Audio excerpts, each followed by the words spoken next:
कांग्रेस विधायक कुलदीप वत्स हमारे साथ हैं। सत्र की कार्रवाई जो दूसरे दिन की खत्म हुई है उसी पर हम चर्चा करते हैं। सरकार के मंत्रियों ने और मुख्यमंत्री ने आरोप लगाया कि आपने जो अविश्वास प्रस्ताव लेके आए थे उस पर बोल रहे थे, उससे पहले ही वॉकआउट कर गए आप कांग्रेसी। देखिए, हम 2.25 घंटे हमने मुख्यमंत्री की बात को सुना है और ये जो प्रदेश की जनता का अविश्वास प्रस्ताव है, मैं मानता हूँ आपको जनमत प्रदेश की जनता ने दिया, पर कहीं ना कहीं प्रदेश की जनता ठगा हुआ महसूस कर रही है। जो हमारे नेता चौधरी भूपेंद्र सिंह हुड्डा जी ने जो बातें रखी थी, चाहे वो धान घोटाला था, चाहे वो बढ़ता अपराध, बढ़ता नशा, बढ़ता भ्रष्टाचार, चाहे रजिस्ट्री घोटाला है, वो दुनिया भर कैसे भ्रष्टाचार है। किसान जो इस प्रदेश का एक जन्मदाता है, उस प्रदेश का किसान आज तबाह हुआ पड़ा है। उस मुद्दों पे एक भी बात का कोई जवाब नहीं मिला। कभी कश्मीर की बात है, कभी जम्मू पूछ जाते, कभी हिमाचल पूछ जाते। अरे भाई, हम हरियाणा की जनता हरियाणा के हित का जवाब चाहते, जो कि माननीय मुख्यमंत्री जी ने बिल्कुल कोई जवाब नहीं दिया। तथ्यहीन मजाक के तरीके से बातों को लिया गया। 2.25 घंटा है, अगर आप हम जो जवाब मांगते हैं, हम पूरी रात बैठने के लिए तैयार है, अभी भी खड़े हैं ना। तो हम वो चाहते हैं कि हरियाणा की जनता के हित की। आज अभी भी रोहतक के अंदर मर्डर हुआ है, ऐसी बड़ी झूठ बोलते कि हरियाणा में तो क्राइम है ही नहीं, अपराध है ही नहीं। तो ऐसी झूठ की बातें कब तक सुनोगे आप? क्या आप बड़े सीनियर जर्नलिस्ट हो, क्या आप अपराध नहीं हरियाणा में? क्या फिरौतियाँ नहीं मांगी जा रही? क्या मर्डर नहीं हो रहे? हम ऐसे अनपढ़ थोड़ी है जो यहाँ जनता ने चुन के भेज रखे हैं, तो इनकी झूठ सुनने के लिए थोड़ी बैठे हैं। हम सच्चाई सुनना चाहते हैं। प्रदेश की जनता आज ये प्रदेश की जनता को पता है कि हमारे देश के बच्चे जो हमारे प्रदेश के भविष्य हैं, नशे के चपेट में आए पड़े हैं, अपराध में आए पड़े हैं। अगर आप उनको कहो कि ये तो है ही नहीं, बिल्कुल शीशे की तरह क्लीन है, तो इसी झूठ प्रदेश की जनता है और हमने भी बहुत देर तक सुनी है। और हम बिल्कुल इस जो प्रदेश के किसानों का जो हालात है आज, जो अपराध का है, इसी बातों का मुद्दे के लिए हम जनता ने चुन के भेज रखे, तो इनकी झूठ सुनने के लिए हम यहाँ नहीं भेजे। हम भी देख रहे थे मुख्यमंत्री काफ़ी कागज़ लेके आए थे, पूरी तैयारी उनकी तरफ से की गई थी, क्योंकि जिस तरह के उनके पास जवाब के लिए कागज़ उनके हाथ में थे। और वहीं उन्होंने कई आंकड़े भी पेश किए। ट्रैक डाउन एक मुहिम चला रखी है, उसमें जो क्रिमिनल्स लोग हैं उनको धरपकड़ हो रही है, और वहीं जो नशे के सौदागर हैं उनको लेकर भी मुहिम हरियाणा पुलिस ने चला रखी है। तो उन आंकड़ों से सहमत नहीं है आप? पिछले 1-1.5 महीने में चला है, मैं मानता हूँ इस बात के लिए। पर मैं एक चीज़ जरूर पूछना चाहूँगा, जो बड़े जो गैंग चल रही हैं, किस पे कार्रवाई की बताओ?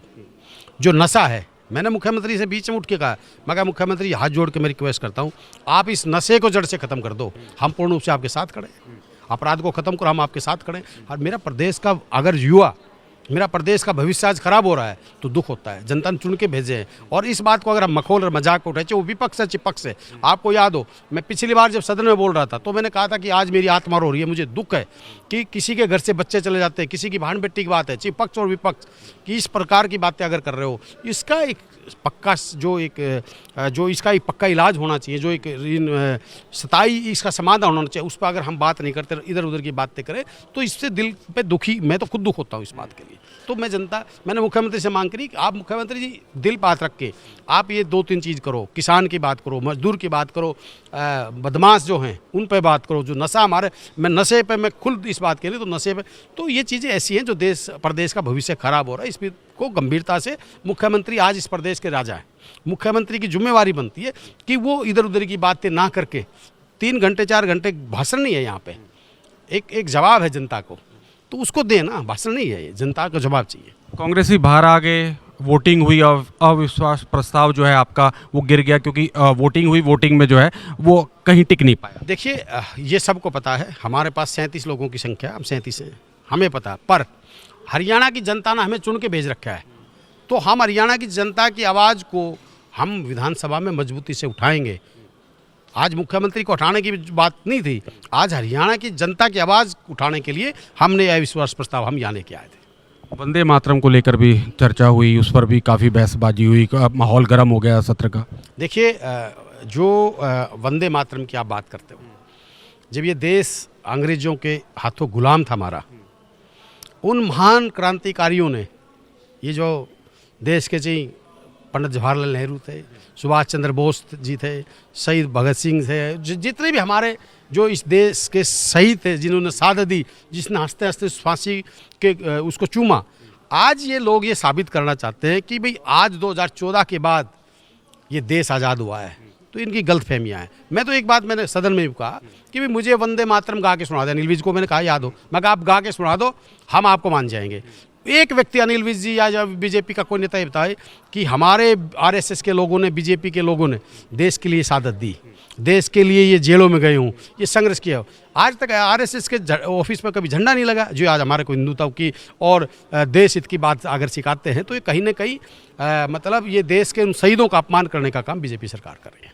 शुक्रिया हमारे से बातचीत के लिए। तो कांग्रेस विधायक कुलदीप वत्स हमारे साथ थे। अविश्वास प्रस्ताव कांग्रेस का गिरा है और वहीं वॉकआउट पे जो है कांग्रेस बाहर आ गई। उसके बाद बीजेपी का ये बड़ा आरोप था, सरकार का ये आरोप था कि सुनने का जो है समय नहीं है और अविश्वास प्रस्ताव पर कुछ खास था नहीं। इसी पर मुख्यमंत्री चर्चा करते हुए नजर आए। मैं अभिषेक तक्षक, कैमरामैन धनंजय शर्मा के साथ, पीटीसी न्यूज़, चंडीगढ़।